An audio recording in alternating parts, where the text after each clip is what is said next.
What's up, all you cool cats and shop rats? Welcome back to Rule Hard Garage. Today we're working on the XS400 exhaust. If you don't remember the XS400, you can click right here. That video will take you back and kind of give you a little bit of a refresher of what's going on. I've got 3 tips for you that's going to make building a custom exhaust for your chopper a little bit easier when you're using pie cuts. It's also going to make the end product a little bit better, and all around, everybody's just going to have an amazing day.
There are 2 tools that I feel like are going to make this a little bit easier. TIG welder is one of them. You could use an arc welder, you could use a MIG welder. The welds just aren't going to look quite as good. Also, a non-abrasive chop saw is going to give you a much better cut. If you got a bandsaw, that's the best way to go. Honestly, much better than the way that I do it. If you've got an abrasive chop saw, it still can be done. I've done it in the past. It just takes a lot more prep to get that good finish and that good fit up. So just keep those things in mind going into this. At the end of the day, I'm winging this shit. I just built quite a few of these. These are the tips that I've learned, so let's jump into it. Now, before we jump into these 3 tips, I am just going to give you a real quick refresher on pie cuts, what angle I cut my pie cuts at, how changing your angle can change things, and generally, just a quick refresher in case you don't know. This is my horrible drawing, and we're going to start up here. Let's say this is a 90-degree angle right here. If we wanted to do a pie cut to get the 90 degrees and we wanted to achieve that in 2 separate cuts, we would then have 2 45-degree pieces, right? Because 90 divided by 2 is 45. So on the saw, we're actually going to cut that at 22.5 degrees because 22.5 is going to give us 45. So if each of these surfaces are 22.5, this piece is going to be 45 degrees across. 45 times 2 gives us 90, and we achieve that 90 degrees with 2 pieces. I like to use 7.5 degrees, which is going to look something more like this. So same thing, you got your 90 degrees. We got 1, 2, 3, 4, 5, 6 pieces. Each one of these pieces is a 7.5 degree cut, and together that gives us 15 degrees. 15 times 6 is going to do what? It's going to give us 90 degrees. Hopefully that makes sense to you. If not, comment below and let me know I'm an idiot. Alright, so the first tip that I'm going to get into here is preparation. Preparation always makes things easier, okay? So what I've got here is I've got a couple pieces. Whoops. These pieces are nice and prepped already. These pieces are not. You can kind of look in on this piece and you can see there's some rough surfaces on the inside, some burrs, there's lots of rust on the outside. They're not very flat, generally just not good. Whereas you can see these are really nice and clean, really nice and smooth. And if you take these 2 parts, they fit together like clockwork. These pieces, on the other hand, you got gaps all around. You got a really bad gap on this side. You're probably wondering, how do you get them prepped so that they're like this and not like this? Well, it just takes a little bit of hard work. So the first thing I'm going to do is I have this crappy file, and I just take it and I just drag it across the file and just rotate it each time just a little bit on both sides. And what that's going to help do is take down any really high spots or burrs, and it's really going to make this nice and flat on this side is what we're trying to achieve.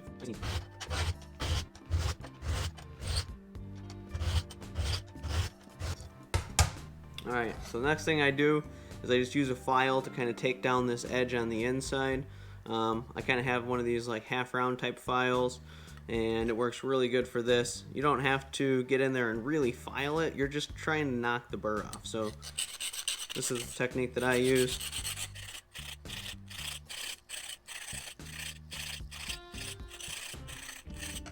Alright, so there we go, nice and smooth on the inside, nice and smooth on the outside. Now I'm going to take this a little bit further. One other thing that I do, nice smooth flat surface, got a piece of sandpaper. I take the sandpaper and I kind of give it a... So as you can see, we've got it nice and sanded, nice and smooth. It's perfect, it's not rocking at all. And we still got a little bit of rust that we got to take off, so I just go back to the sandpaper. As you can see now, we have got a beautiful, perfect, tight fit up. Alright, now onto the second tip here. As you can see, we've got our pie cuts right here. I'm kind of holding them together. If you're building something and you're really trying to determine if it's facing the right way, you're trying to mock things up and hold them in place, and you're dropping these things all over the place and you can't remember which side they were, it's very frustrating, okay? It's hard to hold these things together and tack and all of that all at the same time, and it's just really annoying. So my solution that I've come up with is just using masking tape, right? Alright, so take your masking tape, lay it flat on the table, take the center of your first one you're going to start with, lay it right there, take the others, center to center, just like that. Your final one, pop it in place right there, bada bing, bada boom. Alright, now kind of fold them in on each other, get them positioned where you want them, nice and easy cheesy. Now we're going to do the inside. Inside's always a little bit more tricky. Make sure your fit up is right how you want it. Take your piece of tape on the inside, start in the middle, same thing, wrap it around. Once you have it kind of wrapped like that, hold everything together and just push down, kind of stretch the tape out, just like that. Now what we have is a piece that we can take over to the welding bench. We can hold up to the part, we can mock it up, kind of get an idea of how things are going to turn out. Again, this tip is going to make the final product turn out much better, just because you're going to be less worried about fidgeting around with these fittings and trying to hold them up and tack them. You can just take this over to the bench and pop some tacks in it nice and easy. I have seen a couple other people do this. Kudos to them, because it works amazing. I highly recommend giving it a shot. Afterwards, you do have to go back through and just clean it up with a little bit of alcohol, because you'll get a little bit of adhesive on there, but totally worth it. Highly recommended.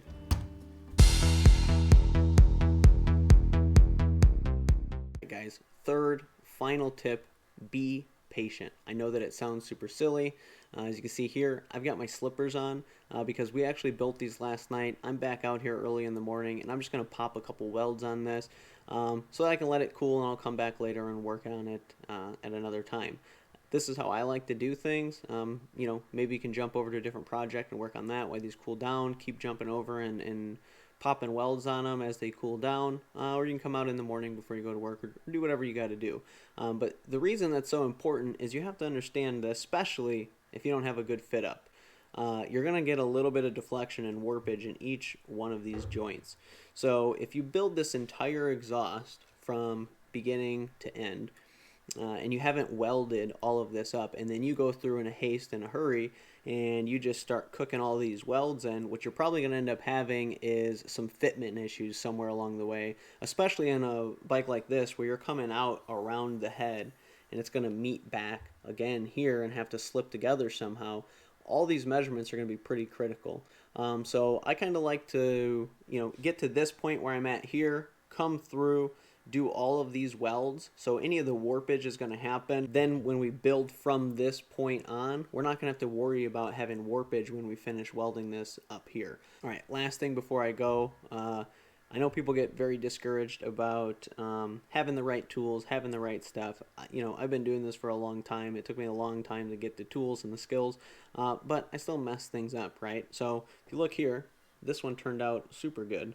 Really nice, really clean tacks. I didn't have to use any filler metal. There's no blowout. It's perfect, right? This side was not going nearly as well. And I just want to show you guys that things aren't perfect always, right? There's some porosity that I'm gonna have to grind down. I had to use a lot of filler, and this is generally just not perfect. If things don't go perfectly, just work through it. Be patient. Take a breath. Move on to something else. Until next time. That's all we have for Rule Hard Garage today. Thank you guys for watching the channel. Do not forget to subscribe, smash the bell, hit the like button, comment down below. I love you guys. Thank you.